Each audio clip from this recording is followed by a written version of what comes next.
და აღსრულდეს ნება ღვთისა, ნება ერისა, გაუმარჯოს თავისუფალ საქართველოს. ერთი იყოს ჩვენი მფარველი.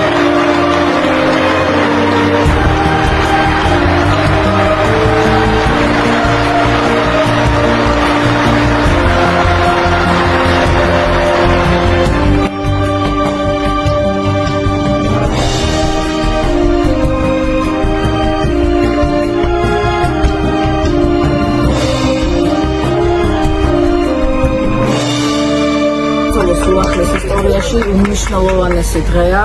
სწორედ დღეს, დღევანდელ დღეს, 34 წლის წინ, ზვიად გამსახურდიას ხელმძღვანელობით საქართველოში შედგა რეფერენდუმი, სადაც ღებულობდნენ მონაწილეობას როგორც ცხინვალის რეგიონი, ისე აფხაზეთი და ხალხმა მიიღო მნიშვნელოვანი ისტორიული გადაწყვეტილება, რომ მათ სურდათ დამოუკიდებელი სახელმწიფოდ კვლავ გაგრძელება, რომელიც ეყრდნობოდა 1918 წლის 26 წლის დამოუკიდებლობის აქტს და მე ვფიქრობ, რომ დღევანდელი დღე არის დღესასწაული, დღევანდელი დღე არის კვლავ გამოღვიძების დღე, რადგან ჩვენი იდენტობა, ქართული სახელმწიფო იმსახურებს, რომ ის იყოს დამოუკიდებელი სახელმწიფო. ჩვენ დღეს პატივი მივაგეთ ზვიად გამსახურდიას ხსოვნას.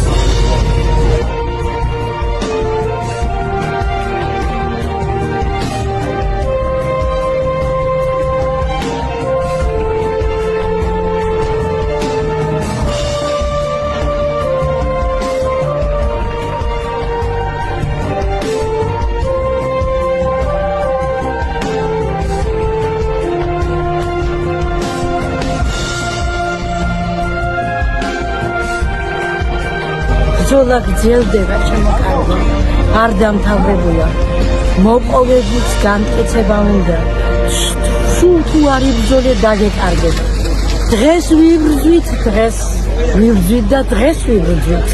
აი ის არის განწყობა, რომ ყველამ უნდა იბრძოლოს, ერთმა და ორმა არა, თორემ არ გვეშველება. ბრძოლის გარეშე არაფერი არ გამოვა. ჯობს მონობაში გადიკაცებდეს თავისუფლების ზებნაში ხდა. ის ერთი კაცი შეეწირა.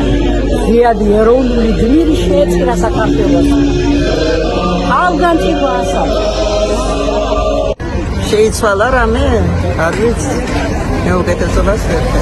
ბრძოლის უნარიანი ვარ ძალიან.